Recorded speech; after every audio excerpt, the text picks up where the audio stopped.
서신서는 이제 길이는 길지 않은 책이지만 그 안에 많은 가르침들이 압축되어 있습니다. 그래서 좀 이렇게 되새김질을 꾸준히 또 묵상하면서 또 씹어 먹는 것처럼 그렇게 살피고 한 구절씩 혹은 한 단어씩 살펴보는 것이 참 중요합니다. 어제 아래 계속해서 우리 부목사님들이 말씀하신 것처럼 골로새서에는 골로새 성도들이 어떤 삶을 살아야 하느냐를 이야기하면서 한편으로는 격려하고 칭찬하고 다른 한편으로는 책망하고 훈계하고 그런 것이 있습니다. 그래서 우리가 잘하는 것은 더 잘하고 또 잘못하는 것은 고쳐야 된다, 그런 것들이 있습니다. 오늘 본문에 보면 조심하고 고쳐야 될 것 혹은 주의할 것을 말하고 있는데, 먹고 마시는 것 음식 규례죠. 음식에 대한 규례, 음식에 대한 규례들이 있는 종교가 많습니다. 이를테면 육식을 하지 말아라, 육식하지 말아라 그렇게 한다든지요. 이슬람 교도들은 할랄 푸드라고 그래가지고 이슬람의 이마미 자기들이 정한 방법을 따라서 잡은 고기를 먹어야 된다든지, 혹은 돼지고기가 섞여 있는 음식은 먹으면 안 된다든지, 그렇게. 그러니까 저희들이 피자를 처음에 한국에 와 있는 중동에서 온 유학생들한테 피자를 대접했는데 안 먹더라고요. 거기에 돼지고기가 들어갔을 수 있다고 뭐 그렇게. 유대인들도 코셔라고 하는 구약의 규례에 따라서 정당하게 되어 있는 그런 음식. 그래서 그 할랄 푸드 인정이라든지 뭐 코셔 인정이라든지 그런 음식이라는 규례들이 있는 것이 있습니다. 그 다음에 초하루나 안식일을 이유로, 이것은 날짜와 관계된 규례입니다. 초하루는 이제 음력 초하루, 그죠? 음력을 말합니다. 그래서 음력 초하루에 무슨 제사를 지낸다든지 초하루에 무슨 뭘 한다든지 그렇게 하는 거죠. 월삭. 그 다음에 안식일을 지키는 규례와 관련된. 그래서 이런 규례로 너희를 비판하지 못하게 하라. 왜 비판할까요? 둘 중에 하나입니다. 하나 안 지킨다고 비판하고, 또 하나는 지킨다고 비판하고, 그렇게 할 수 있죠. 그래서 안 지킨다고 비판하는 사람들은 우리 그리스도인들이 처음에 한국에 들어왔을 때 제사 안 지낸다고 비판했죠. 왜 제사를 안 지내냐? 오늘 아버지 기일인데 왜 기일을 안 지키느냐? 그렇게 비판하죠. 또 반대로 지키는데 왜 비판합니까? 지키는데 비판하는 것은, 우리가 이제 이슬람 교도들이 라마단이라고 하는 절기를 지켜요. 그 라마단 절기는 음식하고도 관계되는데 라마단 기간 동안에는 금식을 해야 됩니다. 해가 뜰 때부터 시작해서 해가 질 때까지는 금식하는 거죠. 우리는 뭐 왜 해가 뜰 때부터 해가 질 때까지 금식하는 거 이해가 잘 안 되니까 웃기는 거, 우스꽝스러운 거다 그렇게 하죠. 근데 조금 더 지나면 이제 그냥 우스꽝스러운 게 아니고 굉장히 비판적이 됩니다. 왜? 이 사람들이 금식하는 절기라 해서 라마단 기간에 음식 안 먹는데 해놓고는 배가 고프니까 해만 딱 떨어지면 바로 식당에 가서 음식을 먹는데 폭식을 해요. 더 많이 먹는 거예요. 그리고 밤새도록 먹습니다. 그러다가 좀 자고 새벽에 해 뜨기 전에 또 막 먹습니다. 왜? 해가 있는 동안에는 못 먹으니까. 그러면 다른 사람들이 볼 때는 굉장히 우스꽝스러운 것이죠. 무슨 자기들이 무슨 절기를 지키고 그 음식을 지킨다고 하면서 실제로는 위선적이라는 거죠. 그래서 우리가 무슨 음식에 대한 규례를 지키는데 사실은 위선적으로 지키면 욕을 얻어먹죠. 저 시내 조계사의 근처에 이렇게 냉면 잘하는 식당이 있는데 가니까 스님들이 많이 와요. 스님들이 많이 와서 스님들 냉면 먹을 수 있잖아요. 그 냉면에 이렇게 고기 하나씩 이제 얹어주잖아요. 그래서 내가 궁금해서, 스님들은 이렇게 고기는 빼고 달라고 하시는가? 그러니까 다들 웃으면서 빼긴 뭘 빼, 밑에 깐다고 그렇게 말하고, 우리가 물어보면 스님이니까 고기는 어떻게 할까요? 이렇게 까라 이렇게 말한다고. 이제 이게 뭐냐, 뭐 이제 웃자고 하는 이야기인데 이게 이제 위선적이라는, 위선적. 겉으로는 뭐 한참 하면서 제사를 막 부모님 지낸다 하면서 제사 때문에 사실은 진짜 부모님 생각은 없고 자기들끼리 막 싸우고, 니는 제사 음식을 제대로 준비했냐, 뭐 이렇게 하는. 그러면 다 비판하죠. 그 무슨 조상이 무슨 마음이 좋겠나? 음식 먹으러 왔다가 후손들끼리 싸우고 하는 거 보면 그냥 밥맛 다 떨어지겠다고 이렇게 지키긴 하는데 위선적이 되고 형식적이 되고 그렇게 하는 거죠. 저는 어릴 때부터 이제 주의를 성수해라 그렇게 배웠습니다. 그죠? 제가 이제 세월이 지나면서 스스로 믿음이 서지고 하니까 주의를 지키는 것 때문에도 얼마든지 비판받을 수 있겠다. 왜? 뭐 주의를 지킨다고 해서 돈 안 쓰고 주의를 지킨다고 해서 우리는 뭐 차도 안 타고 뭐 그렇게 했어요. 학교도 안 가고 뭐 저는 그 입시가 아주 치열할 때인데 주일날 선생님들이 와서 보충 수업 해라 해도 안 가고 그렇게 했어요. 그죠? 그러면 이제 나를 지키는 거잖아요. 뭐 그거 자체를 가지고는 뭐 비판하진 않겠죠. 그런데 그래 놓고는 뭘 하느냐? 예배를 제대로 드리진 않고 그냥 금지 규정 몇 가지를 지키는 것으로 내가 그걸 한다. 그럼 비판하겠죠. 그래서 제가 세월이 지나고 보니까 그럼 주일을 제일 잘 지키는 핵심 뭐냐? 주일은 예배하는 날이죠. 오늘 본문에 뒤에 가면은 그리스도께 붙어 있는 거예요. 그걸 통해서 그리스도께로 붙어가는 거죠. 금식도 마찬가지입니다. 제가 이제 좀 철이 들고 이제 믿음이 들으니까 금식을 좀 해야 되겠다 그런 생각이 들어서 금식 기도를 했는데 근데 많은 경우에 금식하면서 주님께 더 가까이 가기보다는 배가 너무 고프니까 주님 생각 안 나고 음식 생각만 자꾸 나더라고요. 이렇게 해서 금식하는 것이 무슨 유익이 있을까? 제대로 금식하는 분도 있어요. 제 어머님 친구죠. 제가 이제 뭐 어머님하고는 거의 너무 가까우니까 이모님이라고 불렀던 분이 있는데 그분은 40일 금식을 3번 하셨어요. 근데 마지막에 40일 금식할 때는 살림 살면서 음식하면서 기도하면서 하신 게 아니고 그렇게 금식을 하셨어요. 그래서 제가 물어봤어요. 아니 이모는 그 음식하면서 코에 음식 냄새 나면 금식을 못 한다는데 어떻게 그렇게 금식을 하냐 이러니까 내가 하고 싶어 하는 것도 아니고 그냥 하나님께서 금식하면서 기도할 마음으로 사는 건데 아무렇지도 않다니 자기는. 그래서 그때는 이분은 진짜 제대로 된 금식을 하시는구나. 성프란치스코는 40일 금식을 하면서 마지막 날 마지막 끼에 조그마한 그 빵을 하나 우리 성찬식 빵처럼 조금 하나 먹었어요. 그래서 왜 먹었느냐 하니까 내가 감히 주님이 40일 금식하시는데 내가 그 따라간다는 거 참 황송하고 부끄럽다. 그래서 나는 그냥 주님처럼 그렇게 못했다는 표시로 그냥 하나 먹었다는 거예요. 뭐 그런 것도 위선이 될 수 있지만 그 마음이 진심으로 그렇다면 그건 참 귀한 거죠. 제가 대구에서 개척교회 할 때 여전사님 한 분이 저희 교회에 오신 분이 있어요. 제가 몇 번 말씀드렸는데 저희 어머님보다 약간 나이가 어리지만 어머님 친구였던 분인데 권 목사님 제가 교인 하나 소개해 줄 테니까 받아주실래? 아유 좋죠. 누굽니까? 내다 이렇게. 그분이 여전사님이지만 교회를 몇 개나 개척해서 목사님들 모시고 설립하신 그런 분이에요. 그래서 그분이 은퇴하고 우리 교회 오셨어요. 왜 은퇴하셨느냐? 담도에 출혈이 있어서 피가 멎질 않아요. 의사한테 가니까 원인을 몰라요. 수혈을 해야 되는데 지속적으로 피가 새니까.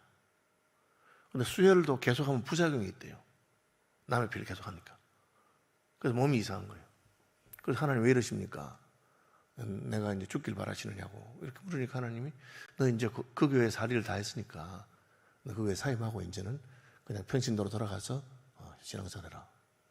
그래서 그분이 자기가 개척한 교회를 후임 목사님 물려주고 왔어요. 그 이유가 개척한 전사님이 계시니까 목사님이 목회를 하는데 권위가 안 쓰는 거예요. 왜냐하면 늘 교인들이 그 전사님한테 물어보고 하니까. 그럼 신령한 분인데도 그렇게. 그래서 내가 여기 살이를 다 했는가 보다 하고는 사임하고 저희 교회 오신 거예요. 그런데 하나님께서 저희 교회 오셔서 피를 먹게 하셨어요. 그래서 이분이 하나님께서 하시는가 보다. 근데 그분하고 이제 뭐 어머님 같은 분이기도 하고 신앙이 있으면 제가 이런 얘기 하는데 자기는 기도하다가 새벽에 기도하다가 기도 끝나면 딱 바로 와버린다는 거예요. 왜 오시냐 하니까 내가 이 교역자가 되고 보니까 교인들 중에 제일 오랫동안 기도해야 되겠다 이런 생각이 있어가지고 기도 안 돼도 그냥 계속 버티고 마지막 교인 갈 때까지 있고 그렇게 한다는 거예요. 근데 어느 날 자기가 내가 이게 외식하는구나. 하나님한테 기도하고 끝났으면 가지. 왜 내가 버티겠느냐 이런 마음이 생겼어요. 그래서 그 다음부터는 기도 끝나면 딱 가신대요. 그리고 이제 제가 목사고 또 아들 같으니까 저한테 가르쳐 주신 거예요. 우리가 음식 규정이나 날을 지키는 규정 자체가 나쁜 건 아닙니다. 구약에도 그런 규례들이 있습니다. 그것 자체가 우리에게 육체의 훈련도 되고 조금 괜찮은 게 있어요. 그러나 우리는 죄인이기 때문에 이제 그런 것도 아주 이상하게 그것이 마치 나의 경건한 표시인 것처럼. 그렇죠. 이제 복음이 잘못 들어가다 보면은 우리 이제 여름이나 겨울에 넥타이 안 매잖아요. 저희 교회들은 그것 때문에 아무런 이상이 없어요. 옛날에는 왜 목사님이 넥타이를 안 맸느냐. 그래가지고 문제가 많았어요. 그러니까 나는 목사이기 때문에 늘 넥타이를 매고 있고, 심지어 어떤 분들은 주무실 때도 넥타이를 매고 있는 분도 있었어요. 그분들 마음은 저는 이해해요. 왜 그러시냐 하니까 예수님 밤 내가 자는데 갑자기 재림하시면 내가 넥타이 맬 시간도 없고 하니까 그냥 내가 예의를 갖춰서 주님을 맞아야 되겠다. 그 마음이 얼마나 귀합니까, 그죠? 그렇지만 이제 그런 것만 보고 자라다 보면 자칫하면은 넥타이를 잘 매고 하는 그것이 목사의 무슨 본질인 것처럼. 그런 거 본질적인 건 아니잖아요. 그냥 뭐 단정하게 하면 되는 거죠. 본문 돌아가 봅시다. 그러므로 먹고 마시는 것과 절기나 초하루나 안식일을 이유로 누구든지 너희를 비판하지 못하게 하라. 유대인이든지 교인이든지 교회 안에서 그런 것이 중요한 이슈가 아닙니다. 날짜를 잘 지켰느냐, 혹은 음식을 어떻게 먹었느냐, 그런 것은 본질에 속한 것이 아닙니다. 17절, 이것들은 장래일의 그림자이나 몸은 그리스도의 것이니라. 장래일의 그림자입니다. 왜 구약에 음식 규례가 있습니까? 구약에 보면 먹어야 되는 것과 못 먹어야 되는 게 있어요. 발굽이 갈라졌는데 되새김질하는 것은 먹어라. 발굽이 갈라졌는데 되새김질하지 않는 것은 먹지 말아라. 이런 규례가 있습니다. 그거 다 의미가 있죠. 발굽이 갈라진 것은 분리를 말합니다. 그죠? 세상과 분리하는 것이. 되새김질하는 것은 하나님 말씀을 묵상하는 것을 말합니다. 우리가 세상과 분리되기 위해서는 하나님 말씀에 근거해서 자기를 묵상하고 그런 가르침을 줘요. 땅에 있는 그 곤충들 가운데 펄쩍펄쩍 뛰는 놈 먹어라. 메뚜기 같은 거. 뛰지 않는 놈 먹지 말아라. 그런 말이 있습니다. 물속에 있는 물고기 가운데 비늘이 있는 것은 먹고 비늘 없는 건 먹지 말아라. 우리로 말하면 미꾸라지나 장어는 먹지 말고 붕어나 잉어는 먹어라. 그런 말입니다. 왜 그렇습니까? 그에다 주는 교훈이 있습니다. 물속에 사는 것은 세상에 사는 것, 땅에 있는 것, 세상에 있는 것. 그러나 세상과 분리되는 것을 분리되기 위해서 비늘을 가지고 있다든지 아니면 세상에서 벗어나고 싶어서 풀려 뛴다든지 그런 것이 우리의 삶의 거룩을 보여주는 것이다. 그렇게 하는 겁니다. 그는 이제 구약시대의 일종의 실물 계시로서 음식을 먹는 걸 통해서 우리가 깨닫게 하는 것이고, 그때는 설명해도 다 모르니까 손을 씻고 먹는다든지. 그런데 예수님 오셔서 제자들이 씻지 않은 손으로 음식을 먹었어요. 그러니까 왜 정결례를 안 지키느냐고. 그러니까 예수님은 본체가 오셨기 때문에 가르친 겁니다. 사실은 입으로 들어가는 것이 사람을 더럽게 하는 거 아니다. 그리고 위생적인 문제잖아요. 사람을 더럽게 하는 건 속에서 나오는 것이다. 미워하는 마음, 악한 말, 나쁜 말, 그것이 사람을 더럽게 하는 것이다. 구약의 그런 것들은 그런 것을 이제 계시적으로 상징적으로 보여주기 위한 것이지 그것만 붙들고 있다고 해서, 다시 말하면 불교의 성녀가 고기 안 먹는다고 해서 그 사람이 더 거룩한 혹은 깨달은 성녀가 되는 건 아니다. 그 말과 똑같습니다. 목사도 마찬가지죠. 목사가 넥타이를 잘 매고 그렇다고 해서 그 사람이 거룩한 목사가 되는 것은 아닙니다. 하나님의 진리의 말씀을 더 바로 깨닫고 그 말씀대로 살려고 노력하고, 그거 어떻게 하면 주님 곁에 가까이 나갈까? 그렇게 하는 거죠. 아무도 꾸며낸 겸손과, 꾸며낸 겸손이 뭡니까? 겸손한 척 하는 거죠.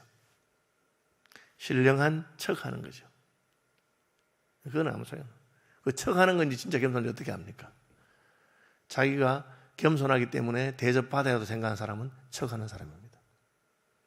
진짜 겸손한 사람은 나는 대접받을 자격이 없다고 생각하는 거죠. 다른 사람이 그 사람을 비판할 때 나옵니다. 그때 진짜 겸손한 사람은 비판하면 그냥 맞다 하면서, 내가 그런 사람 맞다 하면서, 내가 그보다 더 나쁜 놈인데 감사하다 하면서 그렇게 하고요.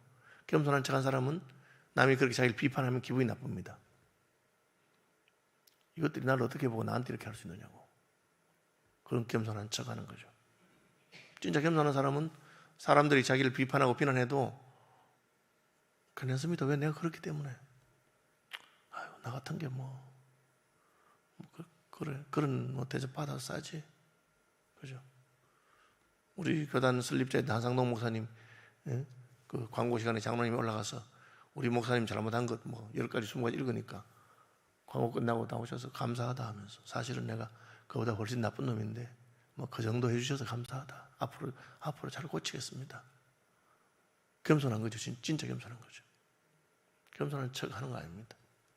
그건 누가 압니까? 주님이 아시죠. 주님은 그 마음을 아시기 때문에 주님께서는 아시지만 사람들한테 보이는 건 아니죠. 천사 숭배. 이 천사를 만났다고 하는 사람도 있어요. 그런데 천사를 만난 분들은 하나님의 영광이 있습니다. 천사에게도. 그러니까 가톨릭에서 천사가 나타났다. 혹은 성모 마리아가 나타났다. 그런 하는 것이 있습니다. 근데 그 다음에 이제 그것이 일종의 이제 종교 사업이 돼가지고 그냥 꾸미고 여기에서 누가 나타났기 때문에 병이 낫고 하고서 막 그렇게. 그죠? 천국에 가봤다. 천국에 갔다 왔다 하면 누가 천국 갔다 오면 어떻더라 막 난리를 합니다. 여러분 그 자체가 나쁜 건 아니에요. 그러나 그것보다 더 확실한 계시가 우리에게 있습니다. 성경이죠. 성경에 천국이 어떠하다. 요한계시록에 다 있습니다. 우리가 읽을 때마다 어머나 천국이 이런 곳이구나. 천국에 대해서 이렇게 생각하고 그렇게 하진 않으면서 그냥 어디서 무슨 경험하거나 꿈을 꾸는 가지고는 막 검증을 놀래요. 제가 늘 말하는 게 있죠. 병 고치는 거. 야 어디 갔더니 누가 기도해가지고 병을 고쳤더라고. 여러분 저는 이제는 안 놀랍니다. 그런 말 들어도. 그래서 성경에 나오잖아. 안전병이 일어나고 소경이 눈을 뜨고 죽은 나사로가 살아나고 와 나사로가 살아났단다. 그렇게 하지 않으면서 그건 하나님께서 계시를 우리에게 알려주신 것인데 그건 변하지도 아니하고 과장도 없고 사람은 과장을 하거든요. 제가 이렇게 말한다고 해서 제가 무슨 그런 은사 체험이나 병 낫는 거나 여러분 경험 안 했다고 생각하시면 안 됩니다. 저도 많이 경험했습니다. 근데 이제 제가 이제 신앙생활 오래오래 하고 가보니까 그것은 세월이 지나면 희미해지기도 하고요. 과장되기도 하고요. 그때 기억이 잘 안 나기도 하고 막 내가 좋은 대로 자꾸 간정 잡고 하는 사람은 간정이 막 늘어난다 하잖아요. 그래 되는 것 같아요. 그래서 하나님이 계시의 말씀을 주신 거예요. 그냥 내게 유익이 되고 내가 뭐 천사를 만나고 내가 무슨 병 고침 받고 환상을 보고 뭐 나쁠 게 뭐 있습니까? 그런데 그것이 우리의 신앙의 근거는 아니죠. 그걸 통해서 주님께 더 가까이 나가고 그걸 통해서 말씀에 더욱 견고히 서게 되는 게 중요하죠. 그래서 꿈에낸 겸손과 천사 숭배를 이유로 너희를 정죄하지 못하게 하라. 그가 그 본 것에 의지하여 그 육신의 생각을 따라 헛되이 과장이 생긴다. 육신의 생각을 따라 머리를 붙들지 아니하는지라. 온몸이 머리를, 그리스도를 말한 머리는. 아니 환상을 보더니 뭘 하든지 그것 때문에 더욱 주님을 사랑하게 되고 더욱 주께로 가까이 나가게 되고 그럼 무슨 문제가 있겠습니까? 그걸 자꾸 보다 보면 나중에 어떤 사람이 자기가 마치 주님인 것처럼 교주가 되고 큰 소리를 치고 자기가 무슨 능력이 있는 것처럼 무슨 능력이 있습니까 우리가? 그럼 하나님께서 이 사람을 서다가 저 사람을 서다가 길가에 돌멩이도 쓰시고 그렇게 하시는 것입니다. 그러니까 그렇게 안 되는 건 아무 소용이 없는 겁니다. 너희가 세상의 초등학문에서 그리스도와 함께 죽었거든 어찌하여 세상에 사는 같이 규례에 순종하느냐. 붙잡지도 말고 맛보지도 말고 만지도 말라 하는 것이니 이 모든 것은 한때 쓰이고 없어지리라. 유대인들도 그렇고 뭐 별의별 규례들이 다 있어요. 그래서 뭐 어떻게 해야 된다 저렇게 한다 하는데 그것이 우리를 그리스도께로 더 가까이 나가게 하는데 도움이 되지 않는다면 아무 소용이 없는 겁니다. 사람의 명령과 가르침을 따르느냐. 사람이 만들어 놓은 것은 그냥 우리가 필요하고 유익해서 하는 거예요. 그 정도로 하면 끝인데 그것이 무슨 율법인 것처럼 계명인 것처럼 그렇게 할 필요는 없는 것입니다. 이런 것들은 자의적 숭배와 겸손과 몸을 괴롭게 하는 데는 지혜 있는 모양이나 오직 육체 따르는 것을 금하는 데는 조금도 유익 없느니라. 마지막에 시금석이 뭐냐. 그렇게 해서 내가 육신의 욕망을 끊게 되고 그렇게 해서 하나님께로 더 가까이 나가게 된다면 그건 유익한 것입니다. 그렇지 않으면 그냥 종교적인 무슨 행동이나 규례나 그걸 하나 더 붙여가지고 그냥 그렇게 하는 거예요. 내가 새벽에 나는 특별 40일 특별 금식 기도를 했다 무슨 해가지고 그걸 가지고 자기를 자랑하게 하고 그러면 아무 소용이 없는 겁니다. 그 하는 이유가 뭡니까? 우리가 주님께 더 가까이 나가게 되는 거, 주님과 더 연합하게 되는 거. 진짜 주님이 더 좋고 그러면 그건 유익한 것입니다. 이제 왜 항상 진짜에는 가짜가 붙고요. 우리가 주님을 섬기는 그 본질적인 것을 놓치면 형식적인 것만 남아가지고, 그래서 왜 우리가 종교의 이후에 가운 같은 거 안 입습니까? 가운이 우리를 거룩하게 만들어주는 건 아닙니다. 그죠? 그러나 조금 유익이 있어요. 성당에 가면 이렇게 오픈 이런 고딕식 그 분위기가 좋은 게 있어요. 그러나 그것이 하나님께서 말씀하신 본질적인 하나님, 하나님의 영광은 그거하고는 비교할 수 없는 것이죠. 거기에 집중하라고. 말씀 묵상하시면서 기도하고, 우리가 새벽에 나오는 것도 그리스도께 더 가까이 가고 붙어지도록 외식적이고 형식적이고 위선적인 그런 것을 다 벗어버리고 오직 주님만 붙들도록 그렇게 그런 하루가 됩시다. 하늘에 계신 우리 아버지, 아버지의 이름을 거룩하게 하시며 아버지의 나라가 오게 하시며 아버지의 뜻이 하늘에서와 같이 땅에서도 이루어지게 하소서. 오늘 우리에게 일용할 양식을 주시고 우리가 우리에게 잘못한 사람들을 용서하여 준 것 같이 우리 죄를 용서하여 주시고 우리를 시험에 빠지지 않게 하시고 악에서 구하소서. 나라와 권능과 영광이 영원히 아버지의 것입니다. 아멘. 오늘 노예 가시